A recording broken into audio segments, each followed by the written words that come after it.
పేద ప్రజలు కేవలం కూటి కోసమే కాదు, నీటి కోసం, గూటి కోసం కూడా ఎంత కష్టపడుతున్నారో TV9 చేతన చూపిస్తూ వస్తోంది. అయితే పేద ప్రజల సమస్యలు, బస్తీల్లో ఉన్నటువంటి కష్టాలు చూపించడం మాత్రమే కాదు, వారి సమస్యల పరిష్కారానికి కూడా TV9 చేతన కృషి చేస్తోంది. మరి ఆ వివరాలు, బస్తీ కమిటీలు ఏం చేస్తున్నాయో అన్న రిపోర్ట్ ఈ వారం TV9 చేతుల్లో మీ ముందుంచుతున్నాం. పోరాటమే జీవితం, పోరాటం మార్పు కోసం. పోరాటానికి ఒక ఆయుధం కావాలి. ప్రజల చేతుల్లో ఆయుధమే చేతన.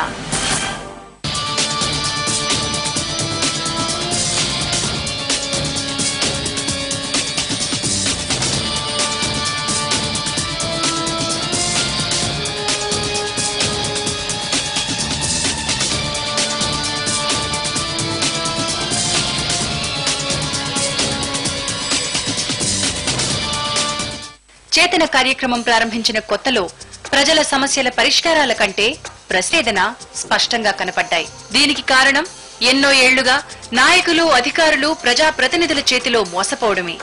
అనాదిగా పేదరికాన్ని ప్లాస్టిక్ కవర్ల కింద కప్పి కాపాడుకుంటున్న పేదలు ఎప్పటికీ పేదలుగానే మిగిలిపోతున్నారు. అందుకే TV9 ఛానళ్ల రేటింగ్ రేసులను పక్కన పెట్టి ఆకలి కడుపులకు ఆసరాగా నిలిచి చేతనని ప్రారంభించింది. పేదల అభివృద్ధి కోసం కేటాయించిన నిధులను మింగేసిన బడాబాబుల బండారాలు బయటపెట్టేందుకు ఉద్యమించింది చేతన.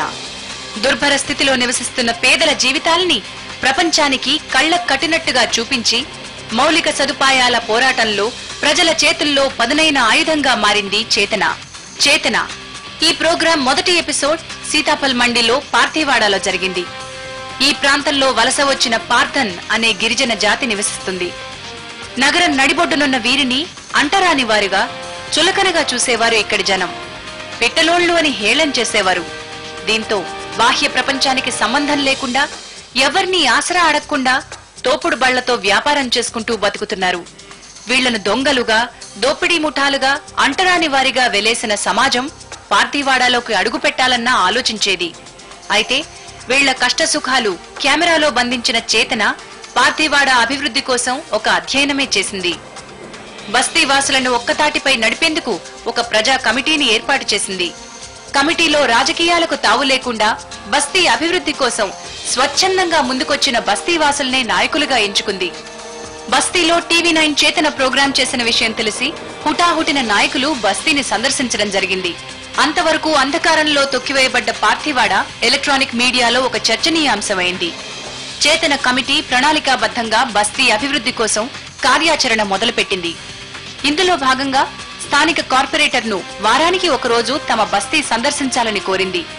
కార్పొరేటర్ తరచూ బస్తీకి రావడం వల్ల కొన్ని సమస్యల్ని గుర్తించి మొట్టమొదట తన నిధుల్లో నుండి సీసీ రోడ్లు వేయించడం జరిగింది. చేతన విజయ పథంలో రెండో మైలురాయి రసూల్పుర. కార్పొరేట్ కల్చర్ కి కూతవేటు దూరంలో ఉండే ఈ ప్రాంతం నిజానికి ఒక నరక కూపం. నాలాల దుర్గంధం, కబ్జాల ఆధిపత్యం వంటి సమస్యలతో విసిగెత్తిన జనం అక్కడ ఉండడం శాపంగా భావిస్తారు. కంటోన్మెంట్ కాళ్ల కింద నలుగుతున్న రసూల్పుర గత 30 ఏళ్లుగా చెప్పుకోదగ్గ ఎలాంటి అభివృద్ధికి నోచుకోలేదు.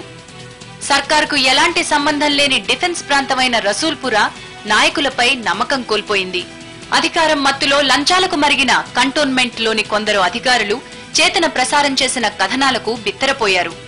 రసూల్పురాలోని ప్రతి సమస్యను, అందుకు కారణమైన కంటోన్మెంట్ బోర్డును వరుస కథనాలుగా ప్రసారం చేసి జనం ముందుంచింది చేతన.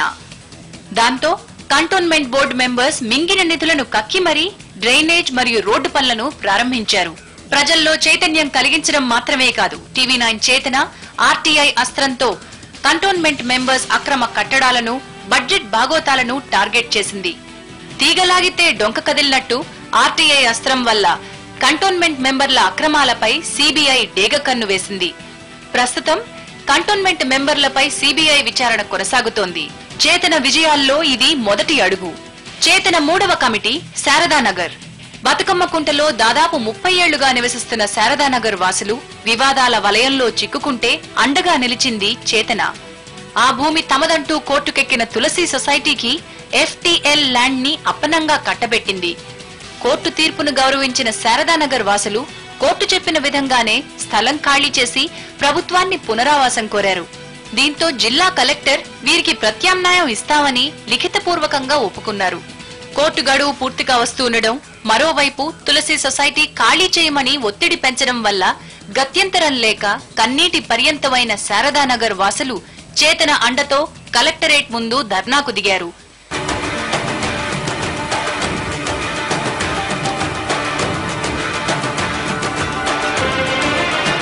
ధర్నాకు స్పందించిన కలెక్టర్ పక్కనే ఉన్న పార్క్ స్థలంలో తాత్కాలికంగా ఉండేందుకు అనుమతిచ్చారు. అయినా ఇప్పటికీ వారిపై దాడులు కొనసాగుతూనే ఉన్నాయి. ఈ విషయం ప్రపంచానికి తెలిసినా ఆదుకోవడానికి ఏ రాజకీయ నాయకుడు ముందుకు రాలేదు. కేవలం చేతన అండతో ఏకతాటిపై నిలబడి పోరాడుతున్న శారదానగర్ కు టీవీ9 అంటే అపారమైన గౌరవ మర్యాదలున్నాయి.